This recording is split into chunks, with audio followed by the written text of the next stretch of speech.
What's up, everybody? Today's the day that I'm going to be making a video about the Chaos Dwarves. Now, as a person who's been getting really into Warhammer Fantasy and also Warhammer 40k, it is up to me, my right in order to learn more about these factions here. Because, I know about the basic factions, like, the Empire Dwarves, Kislev, etc., etc. But there's some extenuating factions which I don't know too much about, like the Chaos Dwarves here. So, for what I know is that the Chaos Dwarves are known in their own tongue as the Uskol the Razar or Dawizar or the Fire Dwarves, which is really cool. So for me, looking through their wikia and reading more about them, it turns out that they were originally part of the normal Dawi or normal dwarfs, a race or whatnot, right? And then whenever the Cataclysm was coming, I believe they had split off from the Dawi and started following the Chaos God Hashut, which is the lesser Chaos God or God of Fire and Greed and Tyranny, as you guys see here. So that's something that's really interesting, really cool. Just seeing like a faction that's primarily about, fire for the most part. Now, what's really interesting to me, honestly, this is really cool, and that is the normal dwarves do not like using, well, they don't use magic, okay? But they do use what you will call runes. That's like in their small sense of magic, right? And so now the opposite is where the Chaos Dwarves, they use sorcery arts or whatnot, or source, whatnot, however you want to call it, right? Magic, correct? But here's the thing is that each time they use magic, their body starts to turn to stone. And as you see here, it starts out with their feet here, or starting from their feet or from their legs and work its way up. And so eventually they'll turn to full body stone. In order to counteract that though, they usually amputate themselves somewhat and like put mechanical parts of mechanical legs there in place to kind of like slow down the process I wouldn't call it really slow down the process, but it's for that they can definitely, use magic still, which is really cool as well. And so as you guys know, they're in the old world, or in this world, they're more so known as like the hardcore engineers.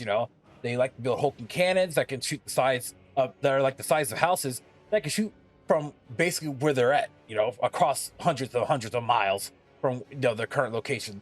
And that's really cool. And then it looks like their main capital city is Zar Nagaron. Now, if I'm wrong on this, let me know, because I'm still learning about this myself. And I mean, it's right here. It says, the day may not come yet when the armies of dread Zar Nagaron march forth once more. So, it'll make me suspect that that's their main capital here.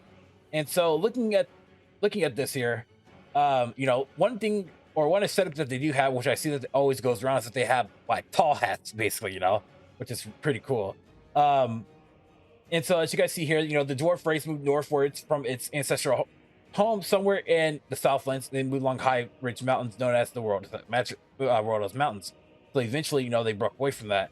And so once the great catastrophe happened, chaos came into the known world, the northern regions were cut off forever, and the lands to the west, the dwarves of the west believed their eastern kin were dead, destroyed by the tides of chaos that came from the north. But they were mistaken. Chaos did not kill the hardy dwarves. Instead, it worked a dreadful change upon them. And so as that's something interesting. One more thing to suspect is that the Chaos Dwarves have no figure as the High King. So there's no type of High King within the Chaos Dwarf race. Okay. So since 65 the eruption of the realm of chaos into the mortal world during the great catastrophe, the Chaos Dwarves turned to the evil god Hashut, the god of fire, greed, and tyranny, whom they call the father of the darkness. Hashut laid his blessings upon them, and for the first time, magic users arose among the dwarf race, the Chaos Dwarf sorcerers. So that's it's pretty cool, pretty unique to give them magic here. So at a certain point here, Chaos Dwarves ruled supreme over the Darklands, and the furnaces workshops ceaselessly churning out infernal war machines by the dozen, each one destined to bring only woe and misery upon the wider world, fueled by slaves. The Chaos Dwarves were masters of their own dark, twisted world until day came when the slaves rose in the rebellion and half spelt the doom of all their kind. During the Forgotten Age, the Chaos Dwarves grew weary of the constant animosity and infighting of the green-skinned slaves. So as you guys see, this is where the Black Orcs came from. They were originally slaves of the Chaos Dwarf. And so a solution that will make them much more obedient towards their tyrannical masters with the aid of dark magic and the selection of the largest targets of the green-skinned slaves, they magically bred the first black orcs into existence. So that's pretty that's crazy, and that's definitely something crazy.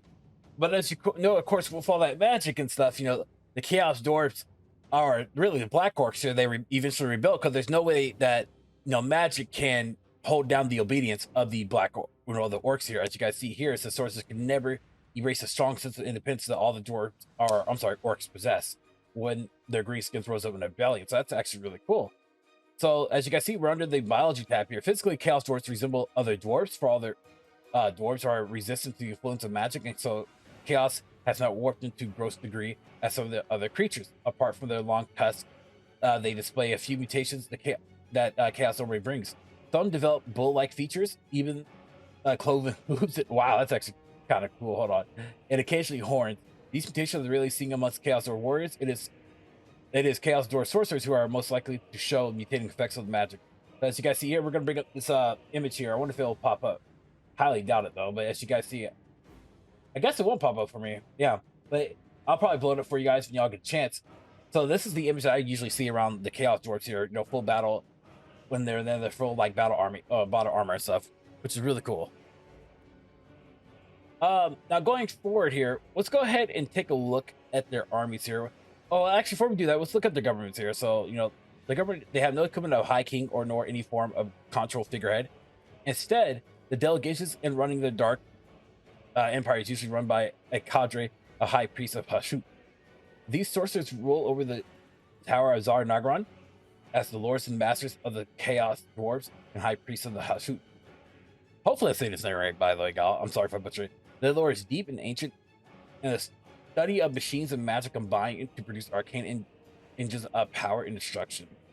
So that's really unique, really cool. So as you guys know, keep in mind that they are in control of the dark space. So if we were to look up the map in Total Warhammer 3, they'll be most likely between the mountains of from the mountains of the World's Edge to over towards basically like between World's Edge mountains and also the area where the Ogre King. I don't know the exact name to it, but it's over where the Ogre Kingdom is. So again, this is all a learning process for me to learn the greater world of Warhammer Fantasy. So as you see here, they run a firist industry. They run a slave industry. So looking to me, like before we head up to the armies here, imagining their army, of course, they're gonna have a magic or a sorcerer. They're gonna be able to control a good amount of orc-based units, I guess you could say.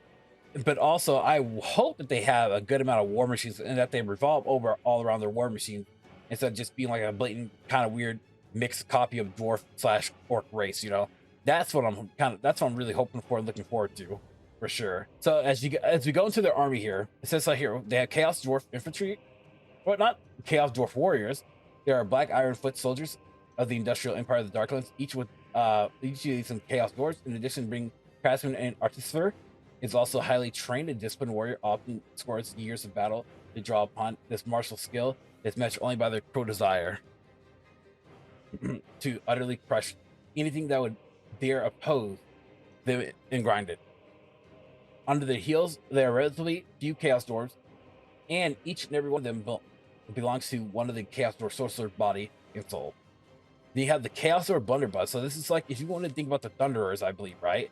So the Chaos Dwarfs are armed with deadly Blunderbuss, a powerful firearm which spits out hails of lead with only a single shot. Hey, that's cool. Then you have the Infernal Guard, which is known most of the warrior cult within the Chaos Dwarf Empire. So that makes it kind of think of like Black Orcs in a way, like, but it's Chaos Dwarf warriors.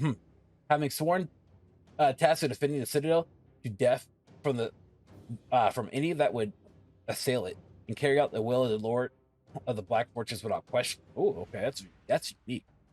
So now, one thing I will say this is that I don't think they're going to be adding hobgoblins to this game just yet when it comes to Total War. So I'm like, we're not really going to look at these hobgoblin cutthroats or hobgoblin archers.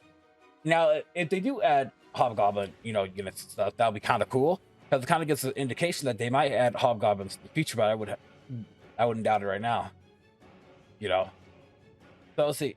Infernal Iron Sworn are amongst the greatest of the Infernal Guard, efficient and deadly warriors tasked with a duty of safeguarding the commanders among the battlefield or the battle, such as their precision prowess in battle that they often serve as bodyguards for the sorcerer prophets which lead to higher echelons of Legion of Azagoth.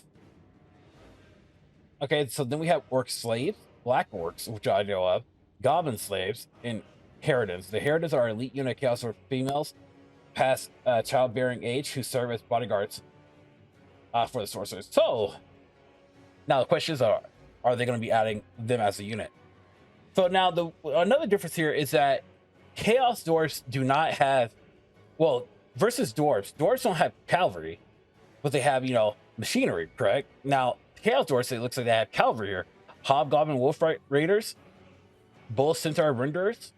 So that's 2 units of cavalry. So that makes a pretty good distinct difference there. That's pretty cool.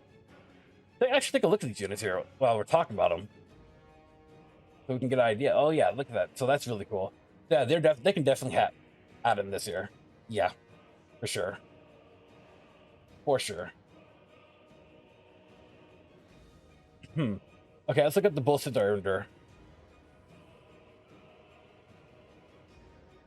Oh yeah, Centaur. Oh yeah, that's really cool.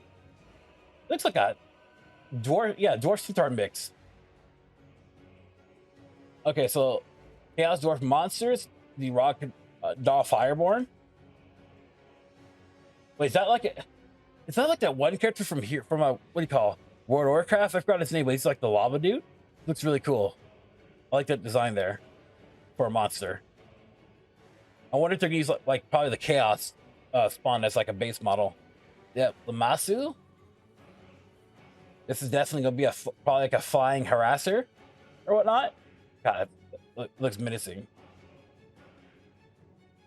Okay, you have a Great Taurus, which is probably gonna be like a Taurus bull from, they could probably pull that from the Beastmen models.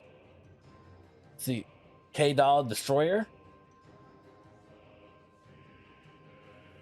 That looks like it could be like a gigantic unit, like a Hell Pit Abomination or Dragon.